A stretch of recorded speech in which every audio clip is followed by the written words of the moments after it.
Hey guys, welcome to the Preppin' Preacher channel. Man, I'm Brother Tim. I'm so glad you're here and I hope God's truly blessed you. Well, as you can see, we've moved off into the office. The weather hadn't been too conducive. Ida is rolling through the state of Tennessee right now as I'm filming this. But we don't have it as bad as they've gotten it on the Gulf Coast. And we lift you guys up. I realize how bad it's hit down there, and they're saying over 1 million people without power. And so that lends right into this series that we've started here about what if. What if there's a power grid failure? What if there is massive power outages? How can we contend with it? How can we prepare so that we'll be better equipped when it comes? Because we got to prepare now, not when it comes. We got to be ready. So we're going to kick this one off. This video here is about cooking when the grid goes down. Now there's all kinds of ways that you can cook without having electricity, without having power coming to the house. But we're going to look at one specific one that uses a fuel that is readily available at most sites and that doesn't cost a dime. So, and like I said, we've added this to our gear. I was really impressed with it. So stay tuned.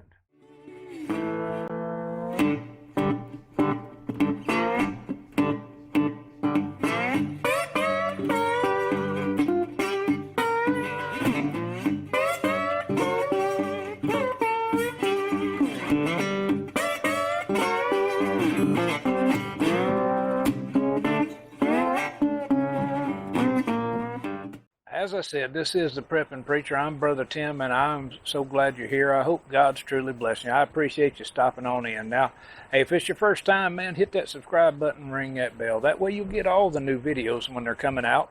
And hey, if you like it, throw us a thumbs up down there. That way we get our voice out.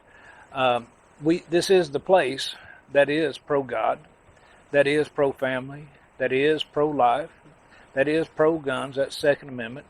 That is pro-military. Guys, we support our military and our veterans, of which I am one. And we stand on the values that used to be in this country, that made this country great. And guys, we're not going to back down from them. As I've told somebody, I'm not backing up, packing up, or slacking up. I'm going to continue to talk about it. And for you guys that have stayed with us, man, the subscribers, and man, thank you. Thank you from the bottom of my heart, because you're getting our message out, and I appreciate it, man. And always remember, you can leave prayers in the comments, and we do pray for you. We do lift you up again.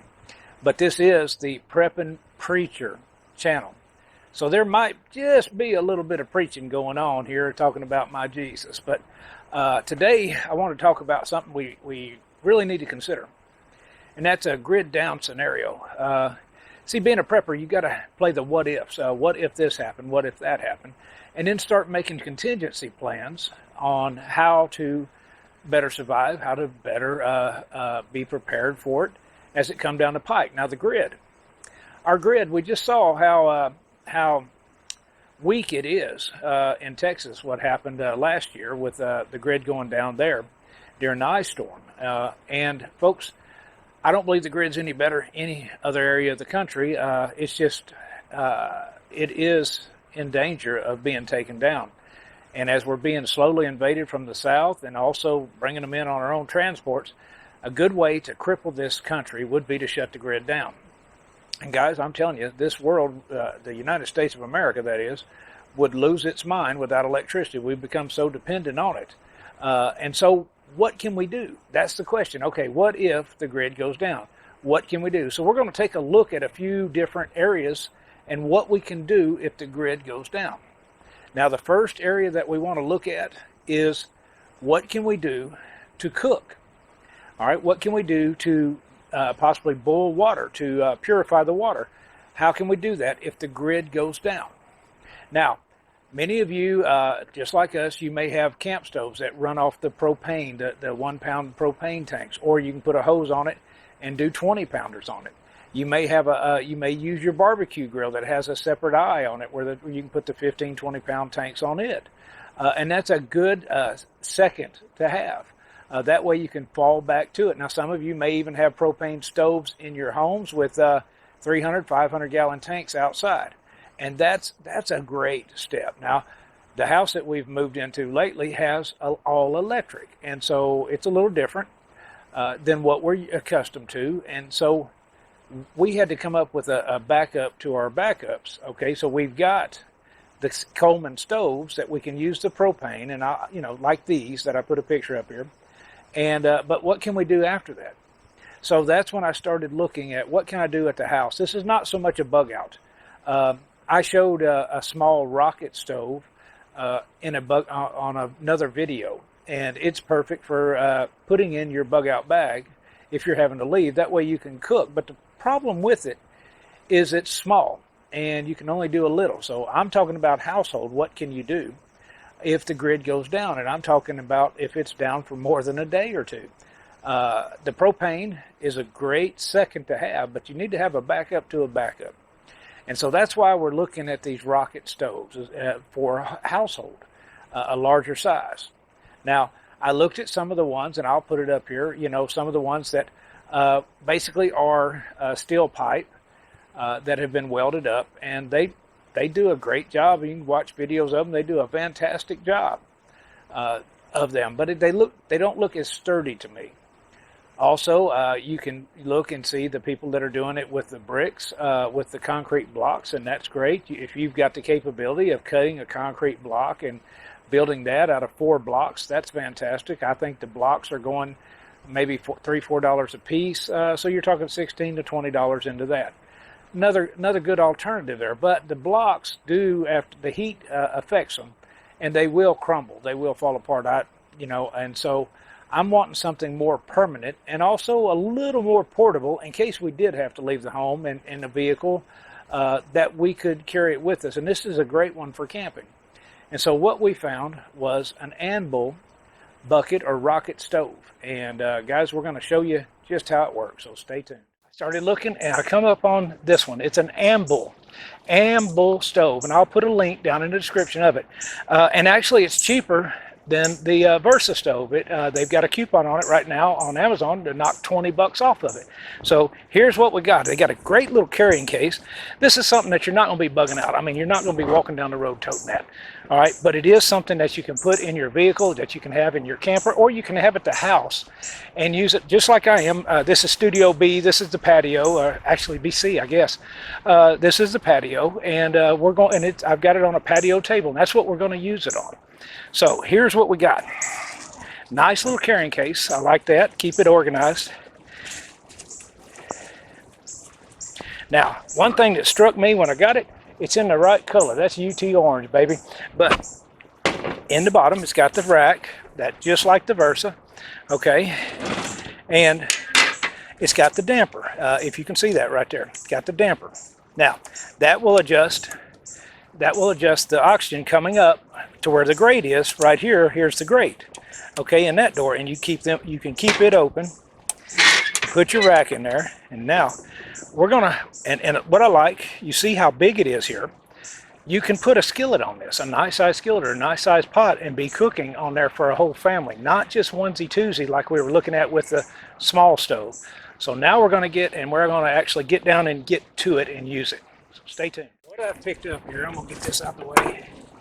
These are just limbs that we found right around the woods and in our place. And what I'm gonna do is I'm gonna start stacking them in here, kind of TPing them, so we can get something going here. Dropping them in, it's a little big. Get a little bit of kindling in there. All right, then I'm gonna slide some in through the bottom here.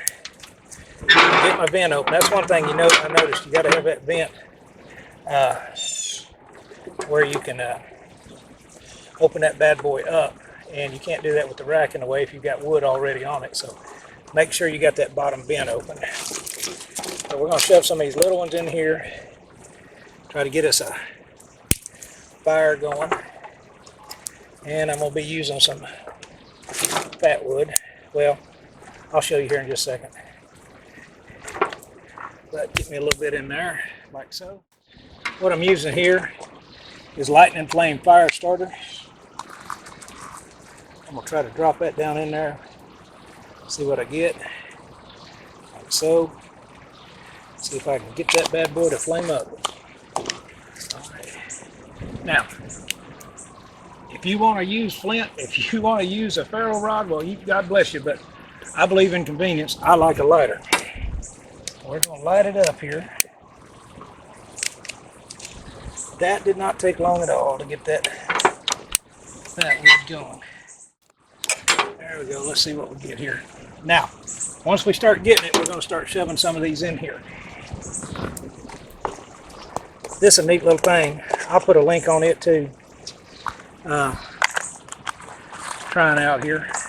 This would be good to carry in your bug out bag. Get it shut down on there. Some of that wood wants to come out. Even got 2 little matches in case you ain't got your lighter with you. Alright, you can see the flame getting it. There we go. Yeah, this is called lightning flame fire starter. Buddy, it will light it up. I don't know how long that's been, but it ain't been long. You can already see we've got starting to get a blaze. Let's start getting some long in there. See, this rack is what it's made for, because you can put the longer pieces in it and get them going. Don't put too much, we don't want to put it out. Now let's slide a big one in there. See what we can do here. Some of these bigger ones, oh yeah, that's a good looking one right there. All right, there you go. Well, as you can see, we got a pretty good flame going. I've got a pot of water here. We're going to set up there and see what we get, how long it takes.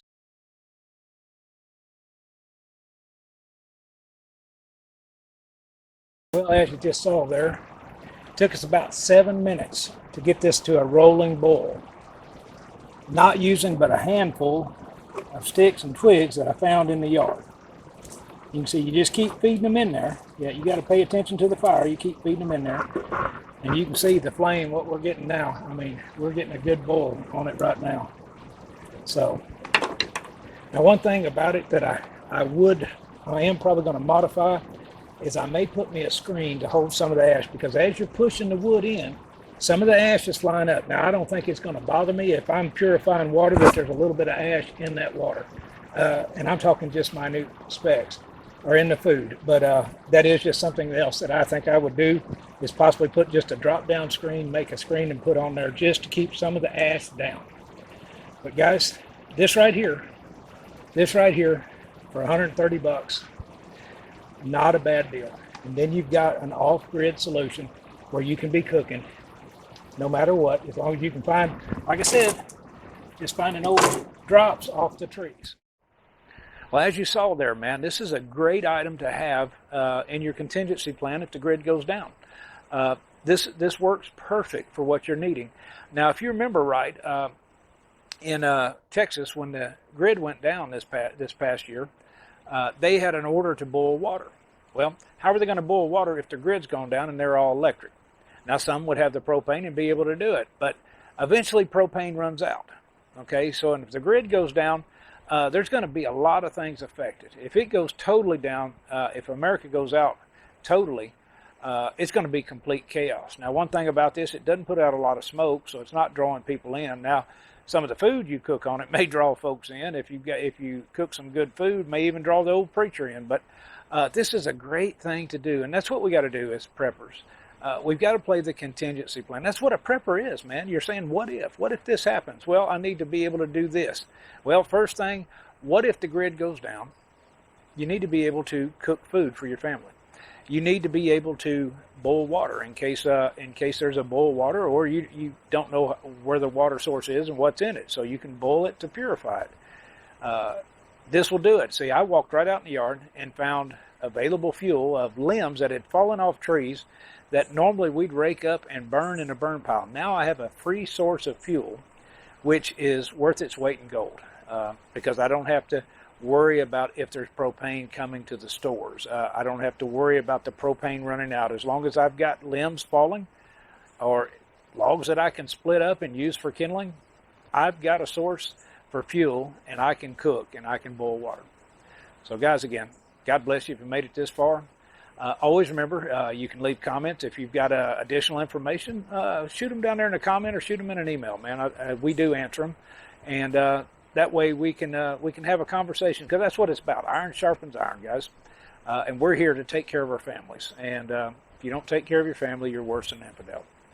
Now, guys, until I see you again, I pray God may richly bless you, that you'll continue to stand in that gap. This is the Prepping Preacher.